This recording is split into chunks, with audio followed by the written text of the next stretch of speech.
Once one of the most popular attractions for horse racing on the East Coast, from 1914 to 1985, the Bowie Racetrack on average welcomed 10 to 20,000 attendees on a given weekend to gamble, socialize, and watch the races.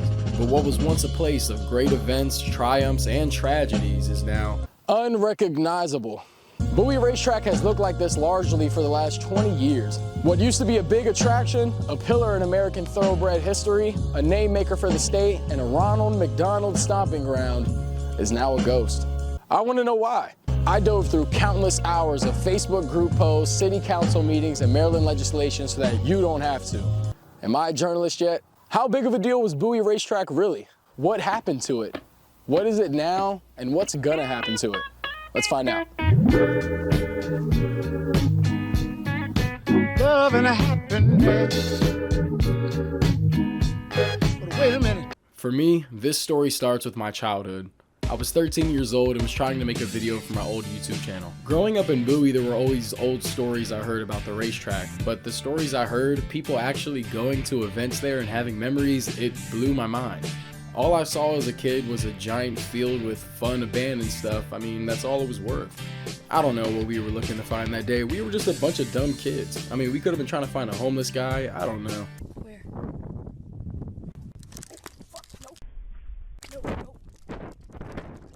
But what I didn't know at that time was, I was standing on soil that held a real story. Ground shared by legends of thoroughbred racing and presidents. Stories of major wins, major fun, and major tragedy.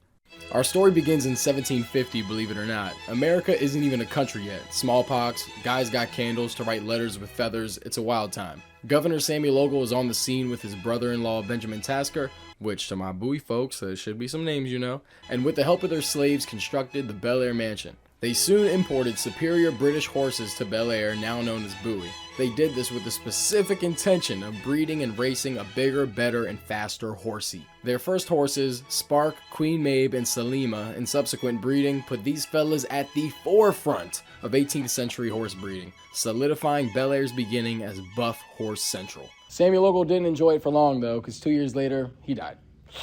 Sorry. Skip forward 100 years and there's a new sheriff in town. It's 1868 and Odin Bowie, yeah that's how it became Bowie, is Maryland's new governor. And he's got a horse racing hobby of his own. Governor Bowie was president of the Pimlico Jockey Club, and his Fairview Plantation in Bowie was also the home of a number of excellent horses. At a dinner held in Saratoga, New York, Bowie, along with a number of other owners, I'll assume in a drunken stupor, betted their horses against one another at the dinner table. After an argument on who would host the race, Bowie won, promising to build a racetrack in Baltimore if the group agreed to the site. The race became known as the Dinner Party Stakes with a prize pool of $15 grand, $500,000 today. The track to be built was today's Pimlico racetrack, still the largest racetrack in Maryland even today. The first winner of that race was a horse named Preakness, and so the race became known as the Preakness Stakes.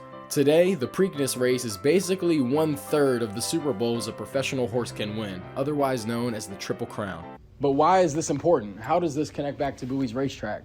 Well, give me a second and I'll tell you. It's now 1890, and thanks to Odin, Bowie, and Ogle, Belair is gaining a lot of notoriety, but it's about to gain even more. The Woodward family, a rich banking family from New York, moves into Bowie, specifically the Belair Mansion. Owner William Woodward's grand passion was a thoroughbred. Under his ownership, the Belair Mansion expanded all of its facilities to accommodate the need of the horses. This included larger stables for raising, breeding, and housing racehorses, just as Samuel Ogle did in the home 200 years before. The Belair stables raised and trained a large number of winning runners, the three most famous being Nashua, Omaha, and his father, Gallant Fox. Gallant Fox is literally the name of a street and neighborhood in Bowie. When I tell you that in research for this video, I went down a rabbit hole, I absolutely mean it. I stayed up all night looking up the street names of Bowie. Pretty much every drive, boulevard, road, and cul-de-sac that exists around here is somehow connected to this racetrack. Regardless, Gallant Fox at just 3 years old won the Triple Crown, and his son Omaha won the Triple Crown himself years later. They remain to this day the only father and son horse duo to capture racing's famed Triple Crown. And Gallant Fox was only the second horse to ever win the Triple Crown. Do you understand what this means? That's like if your city had a Tom Brady that won the Super Bowl 3 times, he has a son, and then he wins the Super Bowl 3 times. Only This is their Super Bowl. There was no Super Bowl yet. Thoroughbred horse racing is the biggest event. Gallant Fox won Mr. Woodward $320,000 over his racing career, about $6 million today. He became a stud soon after, and his progeny led to 20 more stakes winning horses across the globe. Nashua was known as the last of the Belair horses, solidifying the city of Bowie, Mr. Woodward, and the Belair stables as pillars of thoroughbred racing. Now, the Belair stable stands as a museum, renovated in the late 60s to teach new generations about this area's racing history. To assist in my deep dive on this racetrack's history, I sat down with a local Bowie historian and former employee of the Bowie racetrack who works at the stables now for an interview. Saddle up. Yeah, well, the Woodward family originally were from New York, and they used this as their summer home and would come down here during their summer times and spend time here. The Belair Mansion was a summer home. For the family, yes. They were originally...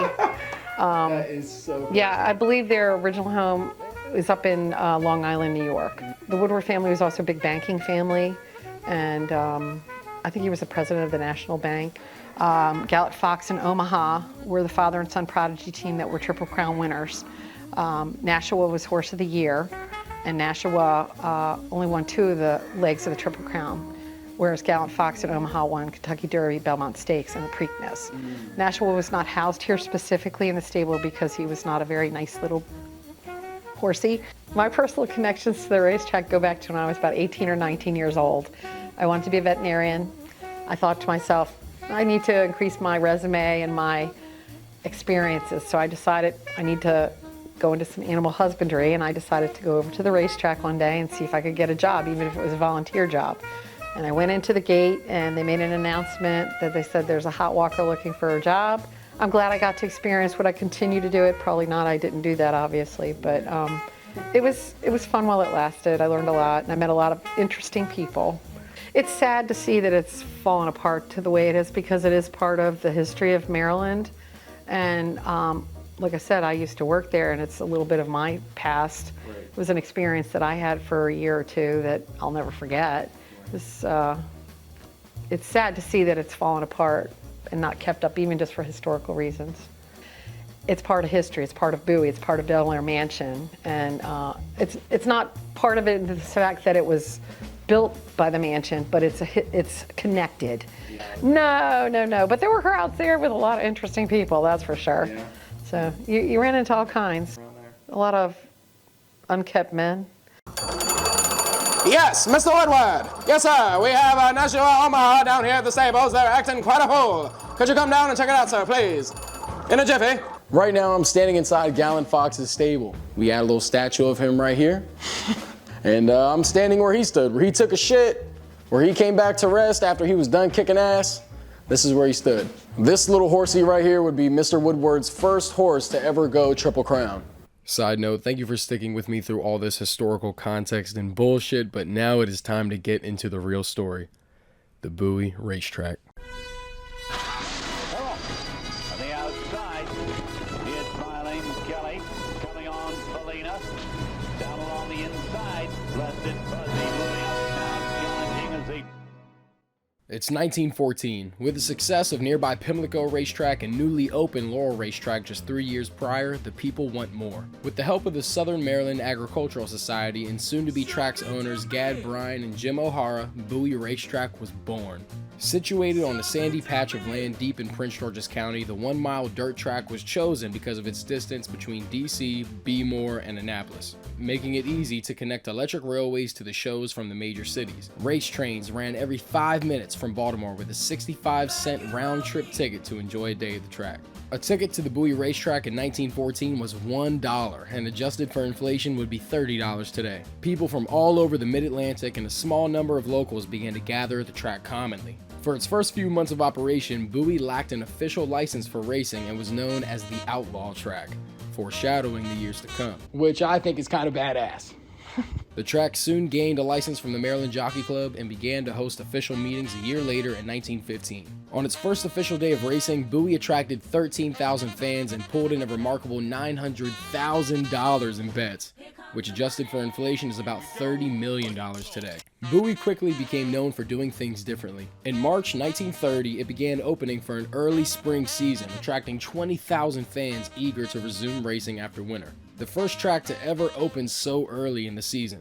This on top of the fact it was the only racetrack in the Northeast to host Sunday races. 2 decades later, as the popularity of racing grew following the end of the Second World War, Bowie began to garner a reputation as a pioneer for winter racing in the US. Those suckers over at Pimlico held meets in the warmer months, allowing Bowie to have meets in cooler times of the year. To accommodate this scheme, the grandstands were constructed facing west to take advantage of the afternoon sun.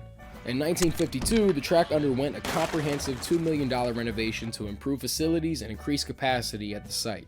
The grandstand was enclosed 5 years later, allowing a full winter racing card at Bowie, which creates some of the coolest winter racing photo ops. It wasn't just cool photo ops, though. In 1958, something major would happen. On February 15th, 18 inches of snow fell on Bowie, causing a massive traffic jam and forcing hundreds of horse racing fans to spend the night at the Bowie racetrack. Nearly 14,000 fans came to Bowie for the races despite the forecast for heavy snow. 1 foot of snow fell by the time the last race of the day was over around 5 p.m. Thousands of cars left the parking lot and drivers found the country roads hard to navigate. A semi-truck overturned on Route 197, which made matters worse. Despite the fact that the races were over, heavy betting continued on games of craps, poker, and gin rummy. Track officials estimated that 250 gallons of coffee and 6,000 to 8,000 sandwiches were given to the stranded fans. At one point, there was no more hot dogs, only buns. The Pennsylvania Railroad dispatched a special snow plowing train to the track later that night, and 1,600 passengers were taken to Penn Station in Baltimore. Thousands more still spent the night at the racetrack, sleeping on couches, in the track's infirmary, or anywhere else that they could possibly find sleep. A second train came back to the racetrack the following morning to pick up more passengers. The most famous blizzard that Bowie's noted for is the blizzard of '58. It started snowing just after the first race here, and it snowed so hard that by the end of the card, there must have been 16, 17 inches on the ground. And in '58, they didn't have the snow removal ability they have today, and thousands of people were stranded here. Harry M. Stevens opened up all the concession stands, left them open all night long, didn't charge the people a cent. There were card games and crap games and everything else going on. And the people were stranded here until, this was Saturday, until sometime Sunday afternoon, when Pennsylvania Railroad was able to get a relief train in here to carry the people back to Baltimore, or else they might have been there for 3 more days. This event earned a slogan for the Bowie racetrack: "When it snows, Bowie goes." The following year, the track manager secured the services of some penguins to lead fans in on opening day.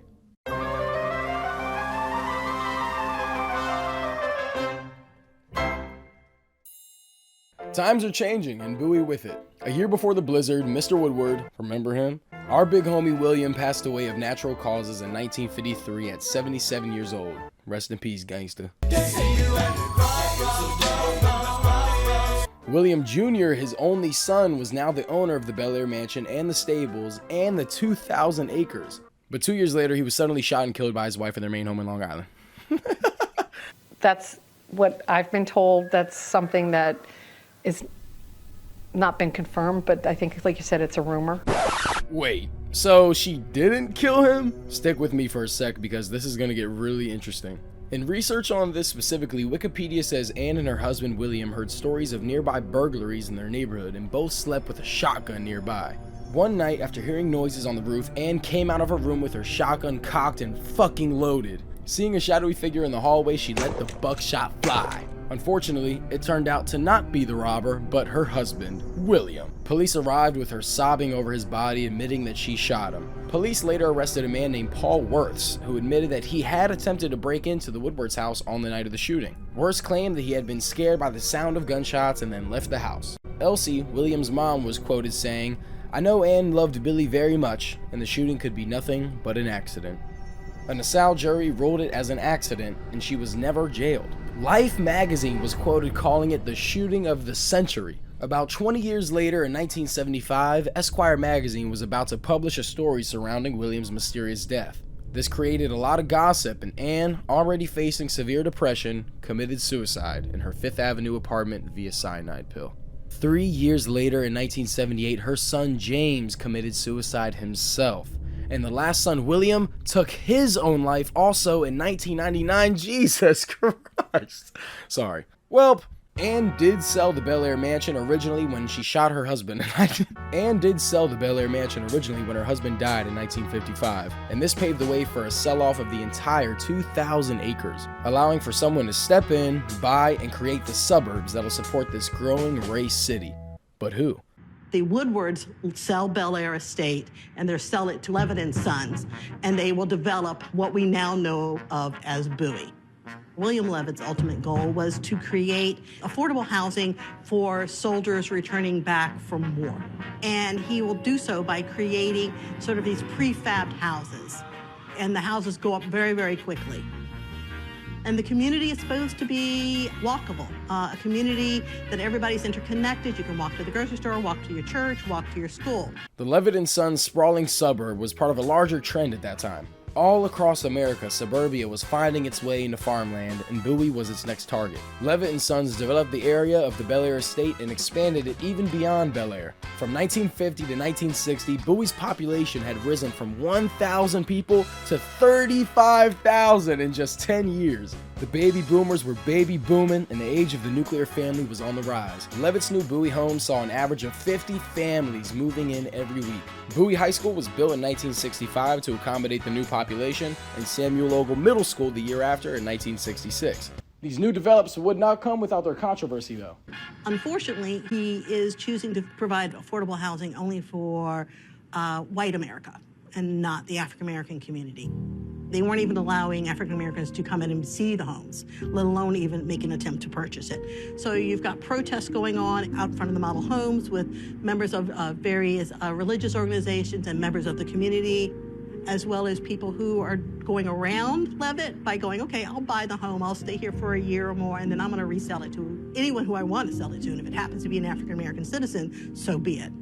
Bowie represents what is happening in the United States as well. It'll be one of those little bolts in the story that are getting us closer and closer in assisting and being part of the civil rights movement, and specifically with the Fair Housing Act of 1968. Found us guilty anyway of trespassing and fined us each $500, and the NAACP paid our fine. So they paid over $5,000 in fines. As a result of that arrest, it made news because we were protesting the fact that Levitt was getting government money, Federal Housing Authority money, and still discriminating against the public. So, despite this putting Levitt & Sons and the city of Bowie on the wrong side of history, it didn't stop growth. The racetrack saw an average of 15,000 people attending at every event it held and housed over 1,200 horses on site. 1,200 horses on site? God damn, that's a lot of horses. Maybe too many, some would say.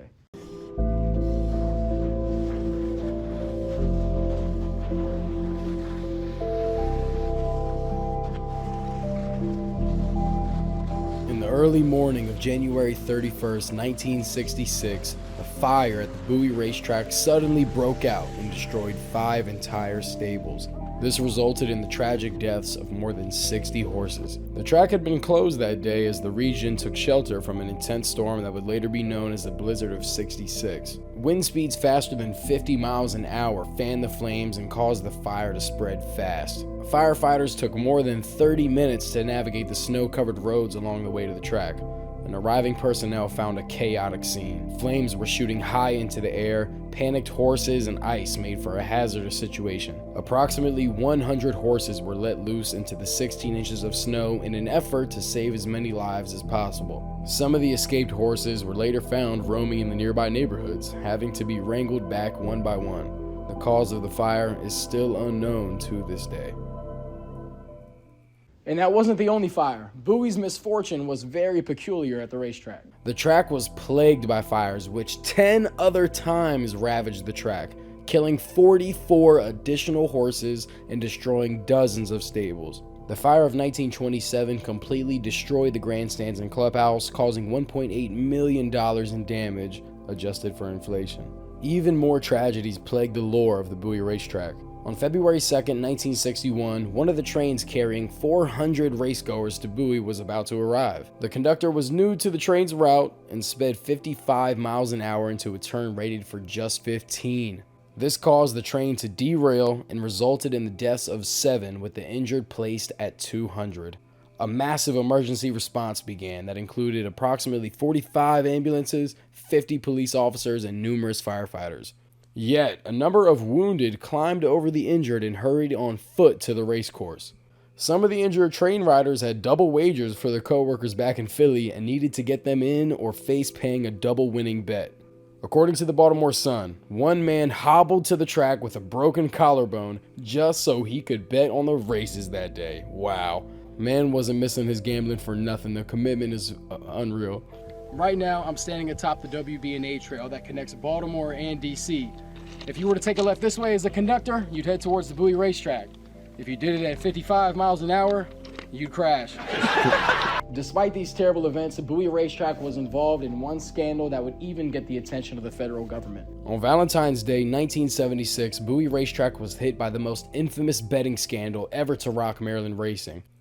In the last race that day, several jockeys conspired to rig the race, betting on who would win and manipulating their performances to ensure their bet was a good one. Allegedly, out of the 6 jockeys who placed bets, none of the 6 horses they rode finished better than 6th place in the 12-horse race.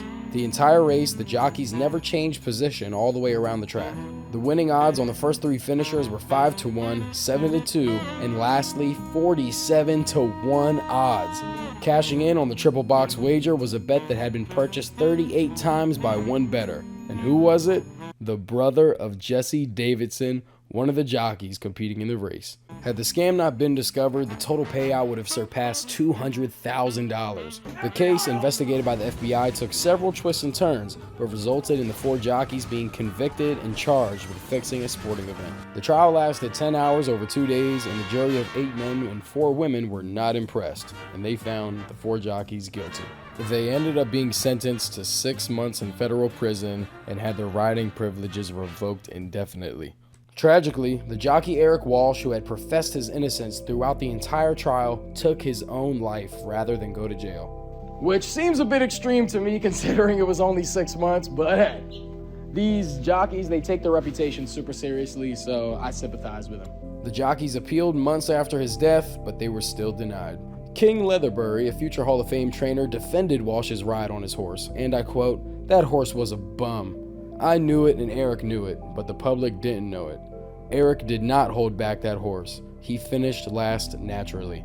Eric's lawyer, Pete Angelos, was quoted saying he had never gotten over or came to grips with what had happened to him.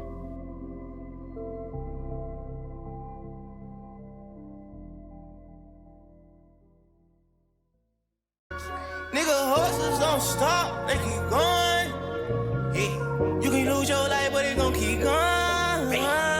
Despite the fact that crazy shit couldn't seem to stop happening, the majority of Bowie's racetrack's lifetime testified to good racing and good times. Nearby Bowie High School hosted prom nights on the infield for most of the 50s and 60s. The racetrack even hosted 4th of July fireworks shows for the entire city.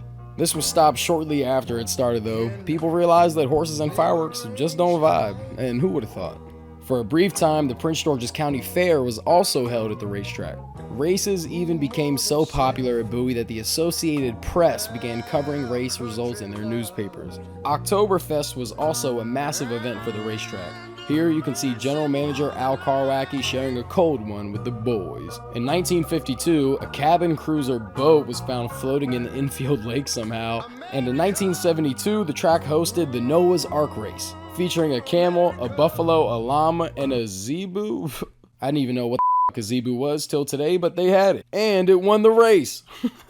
President Richard Nixon, known for Watergate, and President Richard Nixon and J. Edgar Hoover attended events, and celebrities like Ronald McDonald visited the track to enjoy excitement and promote Mickey D's. I'm loving it. They had penguins and Ronald McDonald. Are you hearing me right now? As they say though, all good things must come to an end. Though Bowie's biggest attendance day in 1956 once saw 26,000 people, both attendance and betting at Bowie began to fall around 1970. Casinos in Atlantic City siphoned off out-of-town gamblers, and other tracks started to introduce winter racing. Competition from new racing operations like Keystone Racetrack in Pennsylvania and dwindling demand for a third major racetrack ultimately led to the demise and the slow death of the Bowie racetrack. Owners of Laurel Raceway in Pimlico bought Bowie's racetrack, and the track's closing scattered 700 people employed at Bowie to nearby tracks. It was time for Bowie Racetrack, after 71 years, to finally close their doors. Bowie Racetrack. For 71 years, Bowie has been one of Maryland's big three race courses, but on July 13th, the starting gates will spring open for the last time. Bowie is closing, and Maryland horse racing is in for some changes. Bowie's general manager, Alvin Karwacki, explains why there won't be any more racing at Bowie. The reason we're closing is because Maryland is a small state, and being a small state, it really only needs 2 racetracks.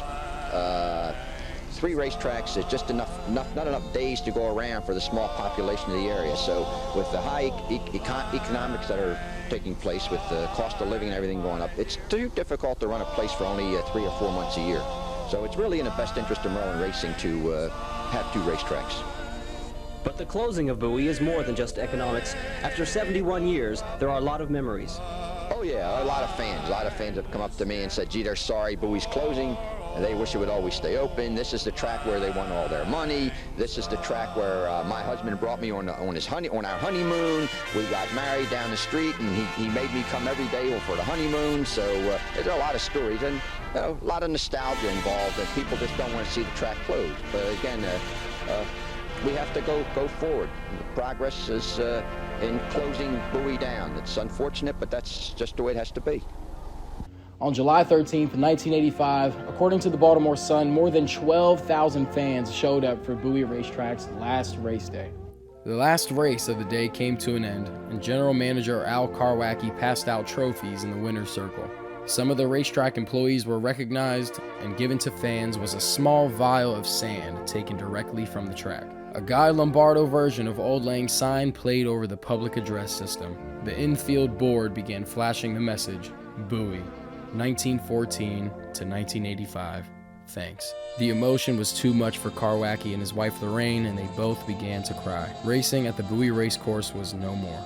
Baltimore Sun photographer Gene Sweeney Jr. snapped this picture of a racetrack employee in the grandstands after all the fans had left, cleaning up and finishing his last shift at the racetrack ever.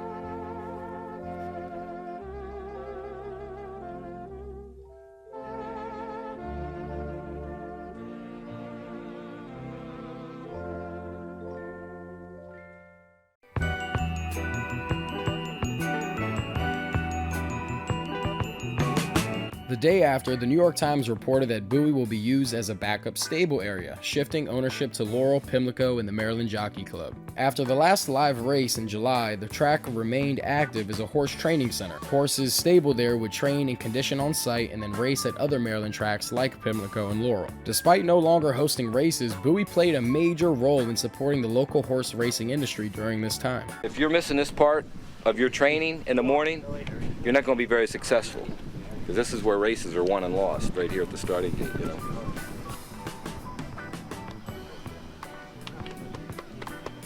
What we're trying to achieve here is just to get horses to get comfortable behind the gate, be comfortable in the gate, stand patiently, so the other horses, the other field of horses will be loaded and we all get a fair and honest start. Yeah. Now, Will, step here, old man. Step here. I respect you. Respect me. Step here. Boy, whoa, whoa, whoa. However, this turned out to be even less sustainable. While the track gained a new life as a training center, the Maryland Jockey Club was struggling to keep the facility in order. The Maryland horse racing scene simply isn't as big as it used to be, and they can't manage all the space. So what do? They dropped it. In January 2015, the Bowie Training Center officially closed, almost 100 years exactly after opening, citing aging infrastructure and the need to downsize training operations. Horses and trainers were relocated to Laurel Park, where upgraded facilities were provided. To them, it made more sense to put money into something else, and to be honest, I can't really blame them. So then that brings us to now. It's 2025, 111 years after the original grand opening of the Bowie racetrack, and what will be its legacy? I don't know. Depends on who you ask. To a lot of older folks, Bowie Racetrack still maintains its nostalgic value. To others, It's an eyesore and a waste of 180 acres. 2004 saw the demolition of the grandstands, officiating Bowie Racetrack's death as a mass entertainment center. What is left standing are the long-lost remnants of a once great venue. The old echoes of the crowd cheering and the starting gates opening fades quieter as the years go by. Now, 10 years since its last closing, it sits. But why is it still like this?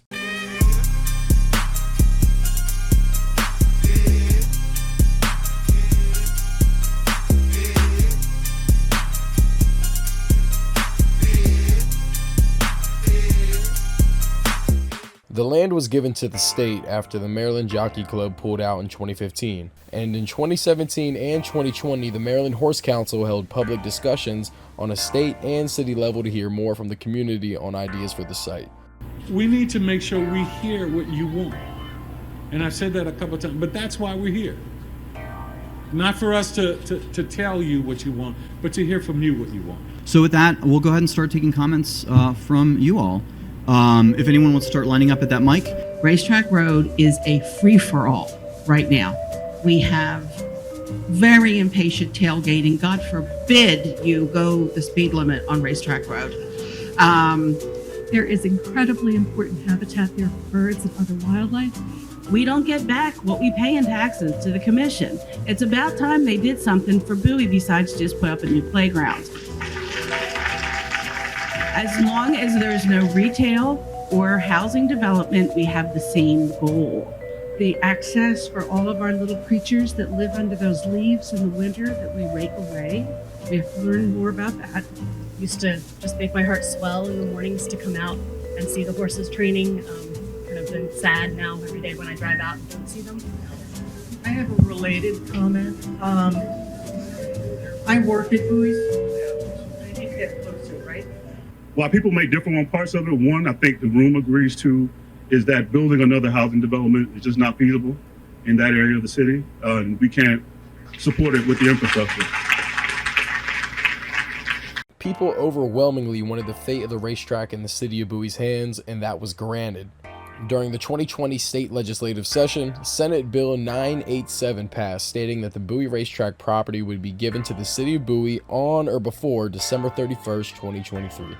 I won't bore you with the conditions of the land transfer, but essentially it said the city of Bowie can't develop housing, they're allowed only one building up to 50,000 square feet, and they must use the land for recreational purposes only. Story all new at 11. It's something we all care about, public parks. Bowie, Maryland wants more of them, and the city council has its sights on some prime real estate, the Bowie Racetrack. Now tonight, the council voted to tell Maryland state legislature Bowie would like to take title to that 100-acre site and create parks and other open space, and it is seeking money from the state and the county to make that happen. Which I must say, beautiful.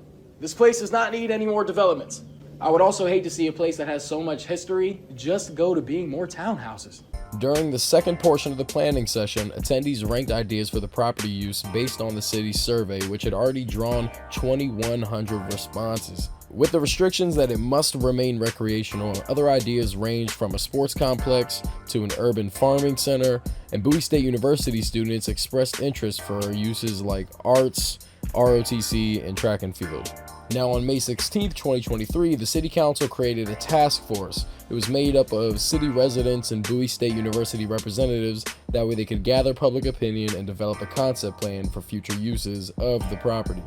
The task force held 5 meetings, established a project webpage, conducted a public survey, and held 2 public workshops. I'm part of the Green Team Executive Committee, and we really want to hear from you to understand what you want to see on this property. Nature trails, training for ROTC, recreation activities.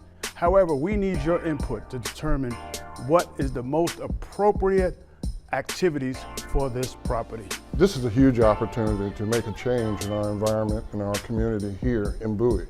And to have the opportunity to work with the university is great.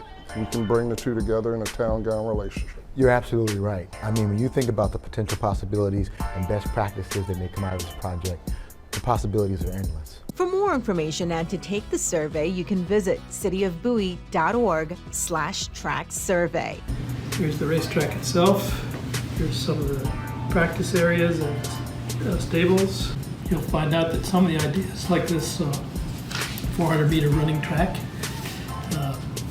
fit well on the site. You could put multiple running tracks on there. People have also been interested in urban farm, community-supported agriculture. It could go a number of places. But decisions are being made in the next few months that are going to reach way far into the future. So, on June 29th, 2023, the task force held its final meeting and approved 4 possible recommended concept layout plans. With this in mind, I decided to have a sit down with a member of the task force and the head of the City of Bowie development to discuss this final meeting, the Bowie racetrack, its progress in planning, and where we stand today. My name is Richard Hall, and I'm the Director of Planning and Sustainability here in the City of Bowie. I have been with the city just about 2.5 months. My orientation is looking forward, trying to make sure that the city does its due diligence to receive the property. That'll take some time. It's a complex piece of land. It's large. So the task force had started and ended before I even got here. It's ended? Yes. So they issued a report that's on our webpage. They had a number of stakeholders on it, a range of stakeholders, and they looked at a number of issues, talked to a lot of people, did surveys, had meetings. And certainly it's on the website again. There are recommendations for how they used the property that is basically a manifestation of the input that the city got. But the whole idea was to set up those meetings and to create the task force with the primary only purpose really in mind was to produce that report. Gotcha. So the task force was not built to actually facilitate the entire construction of the Bowie racetrack. It was really just to survey and concept. Yeah, get input, I think, and get input also at the same time communicate what's going on, come up with a concept plan, which I think moved the ball forward, significantly. I've been by it, but never been on it. Not intimately familiar with it. I know it's 181 acres, buildings there, past uses, a lot of things to think about. First thing that usually comes to mind are environmental related liabilities. There's a number of old buildings, there's some old bleachers there, there's old asphalt, blacktop. Make sure that the city is not receiving something that's particularly problematic. It can certainly be a great resource for the city, no doubt, and that's why they're excited and they formed that task force to look at what it can be used for. Could you take me on a trip through the recent history of the development? At least ownership issue, whose hands it was trading through and such? The state was looking at a number of racetrack issues across the state. So racetracks like Pimlico, where the Preakness is held, part of the Triple Crown, right? The Laurel, Rosecraft, Bowie Racetrack Training Center. So trying to reinvest in some of those tracks, especially Pimlico, transfer some of them, especially when we're talking about right now, Bowie. And there's a lot of discussions, property right issues, budget issues. There's a lot around that. The city is constrained on what they can do there because we get questions from time to time. And I know a lot of people concerned it was going to be a big development. Yeah, people were concerned about that, right? And it can't be. They also are only allowing one building up to 50,000 square feet. Exactly right. Yeah, that's right here. Okay. Yep. Right. You have that exactly right.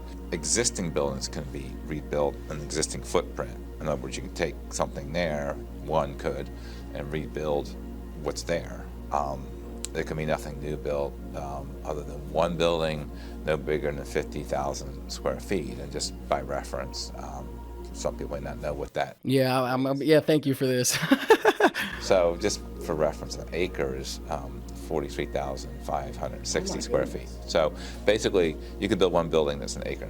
Yeah, that's not much room. It's not, and that's on a property. It's 181 acres. So it's not going to be a housing development for sure. Will citizens be able to vote on those provisionals, or how will those final concepts get chosen? What steps are going to have to be taken? That's a good question. I don't know. There'll be some time before the city's ready to move forward, along with the partners. Obviously Bowie State would not be surprised if the county is a partner as well in some capacity. How it gets finalized, I couldn't tell you. Is there going to be a task force part 2 created?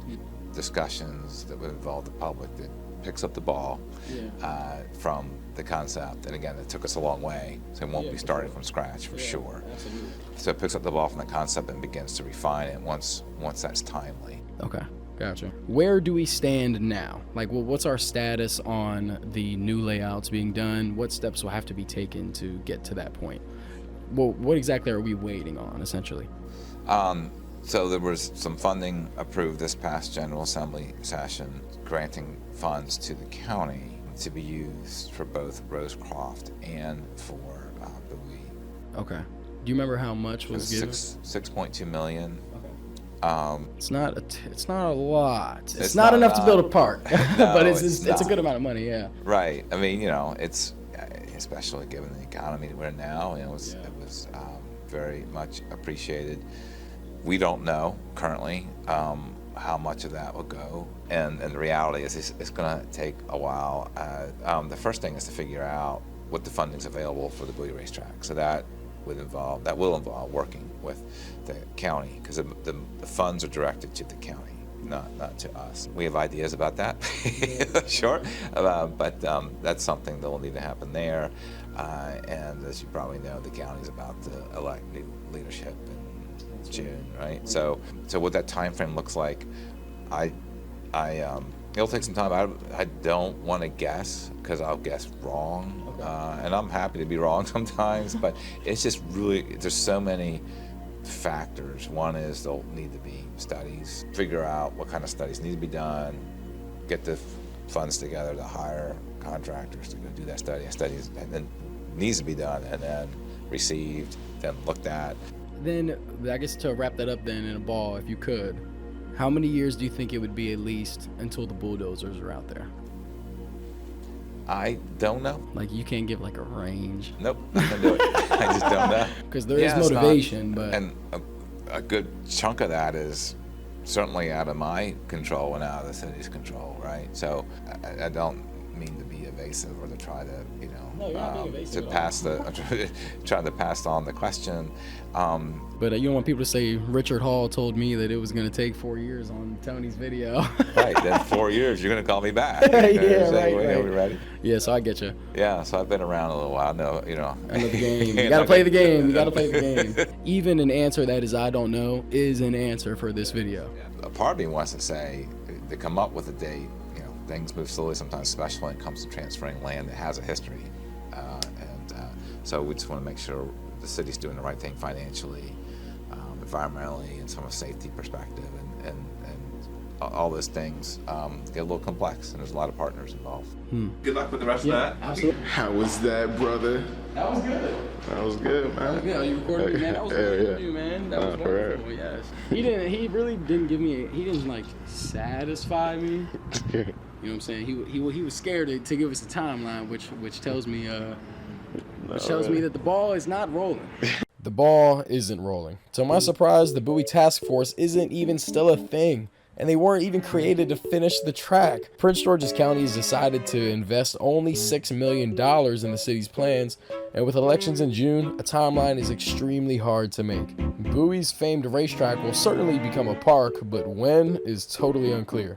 We want to dream like we got an endless pocket, but we also have to be realistic and think, what can we actually fit into this space that meets the true needs of our community as a whole?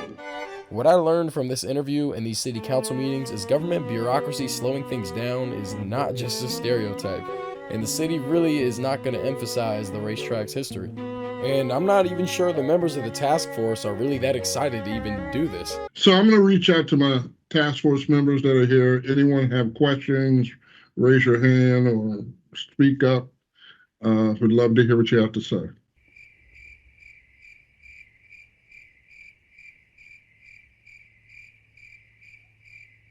No one? Horse racing is not the popular sport it used to be. Remember Laurel racetrack that was mentioned earlier? It seems they'll soon face the same fate as Bowie. The popularity of horse racing has again downsized, and Governor Westmore announced they'll be putting all the state's funding into Pimlico for renovations. Since it's under construction, Laurel will hold the Preakness for the next 2 years, and after will be shutting down as an entertainment venue for good. Whether it'll shut down completely or become another training facility like Bowie was is completely unclear.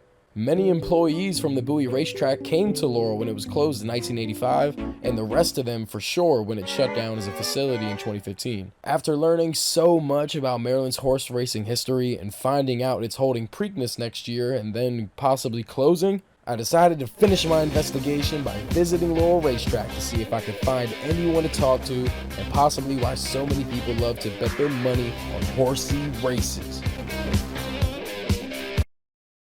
Is that? Yo, those are the fucking horses, yo! That's lit! That's so lit! And now we're here. We're standing outside of Laurel Racetrack. This is my first time here, even though for the last 5 years of my life, I've only been 10 minutes away from it. Kind of goes to show that the popularity of horse racing really isn't that great. But when you visit here, that changes completely. On a Sunday that is not that really pretty, there are a bunch of cars out here. I'm hoping that we're going to be able to speak to some people who are in love with the sport, and hopefully we can gamble on a horse and win some money. All right, let's go see if people will be willing to talk, and let's go see if my parlay will hit.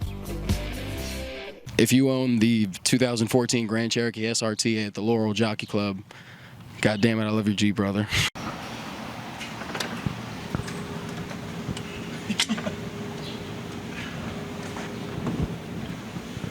Welcome to Laurel Park. Our first mission is to learn how to place a bet. I've never been here. I've never bet it. Now, see, look, you gotta get a wager first and then, like, bring it over here, I guess. All right, come on.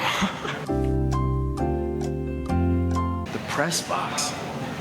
Yeah. Do I get access to that? I'm looking for some help. All right, guys, let's do this.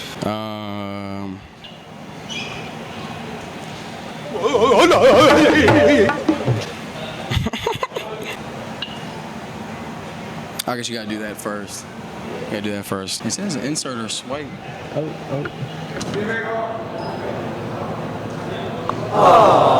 We've been here half an hour and we're still trying to figure out how to bet. We'll be back. Yeah, well, you could call us stupid if you want. We found out that racetracks are cash only. Okay. Okay, cool. You have about 4 minutes. All right. It reads just like a book. Laurel's 6th race, $2. Win place show number 7. You 3 bets. 3 $2 bets. Okay, cool. Okay? Good luck. We came here to experience a horse race live, and that's what we're about to get.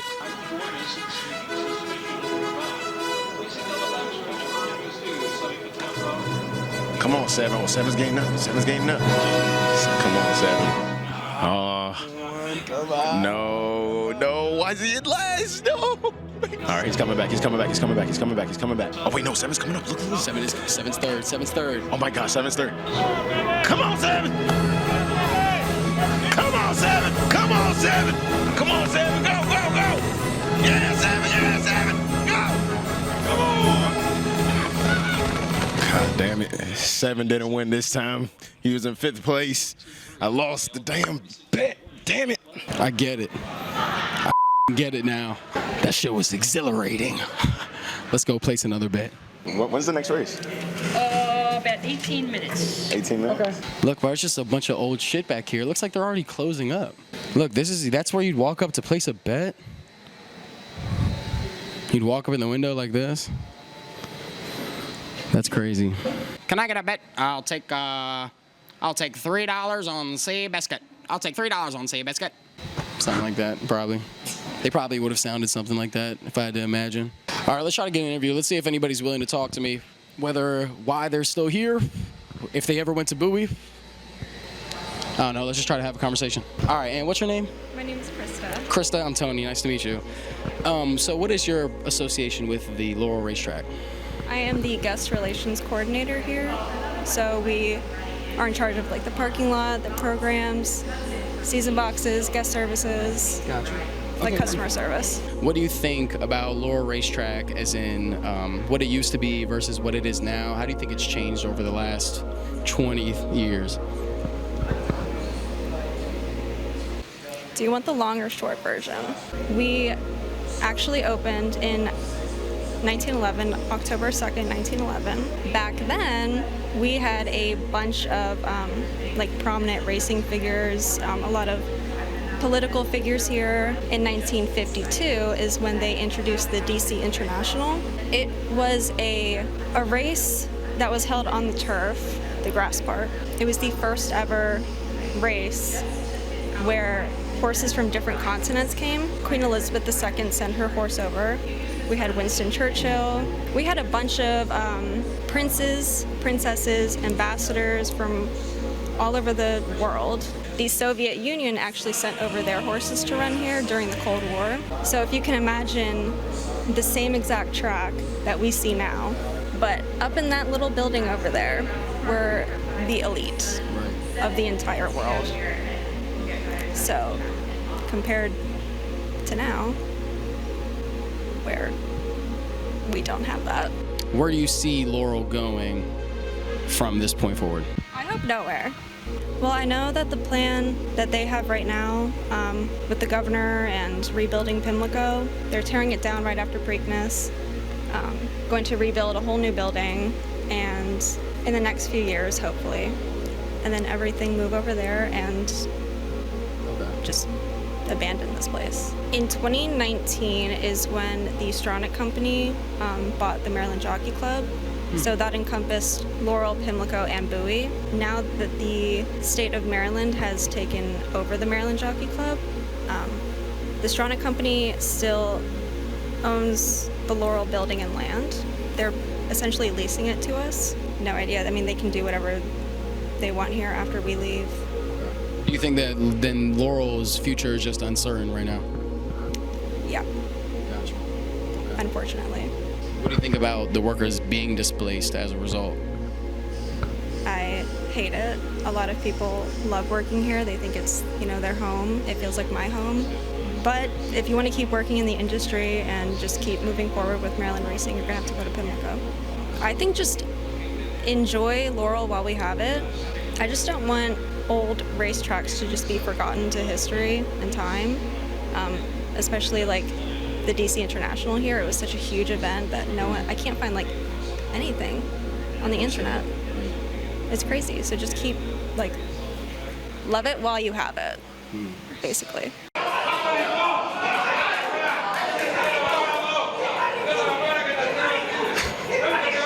We just placed another bet.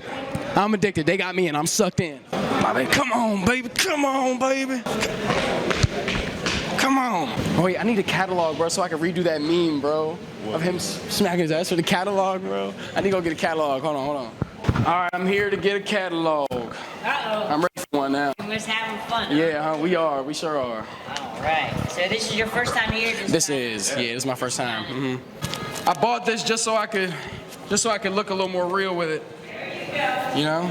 Hold on, how you twist it up, right? How they twist it up? Hold on, I'm gonna let you do it. Oh, you want to twist it? Yeah, you already know. I want to smack it on my own ass when they're racing. Let me get you in the right race then. Okay, so you want.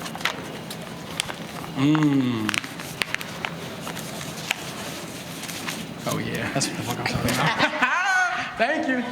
That's what the hell I'm talking about. All right, second bet. The pass and kick slightly. I'm not gonna lie. We should come back here. Oh yeah. We should come back here on some fun shit. They're roping me in really bad right now. This is how it happens. This is how it happens to young men all across the nation. This video is a commercial to prevent gambling. This is a gambling awareness ad. You've been tricked. Don't gamble. Now watch this win. This is it. This is it. Come on, goddammit! That's what I'm talking about. Wait, come on! Come on! Move your ass! Come on! We lost. The feeling of defeat isn't here is real. You can feel the dread amongst the entire crowd. No one's a winner in the house. So, Bowie Racetrack, tragedy or triumph? Certainly there were many tragedies and there were also many good stories. But this place is a far cry from what it used to be. When I first started this project, it was always just a dump. But now, when I drive past it, I remember all those stories I heard. I can see the crowd of 20,000 in the grandstands, and I can imagine smells of horse shit. It's really beautiful. To me, the state of the racetrack today is a tragedy. But the bigger tragedy is that it'll probably stay like this. And times like those back then are now few and far between. I was glad to learn so much about the Bowie Racetrack. I hope now, if you drive by it, you don't remember it for it just being a field with some buildings kids smoke weed in, but instead, remember it for being one of the many bricks in the bigger story of America, this once great sport and this city. Thank you for watching.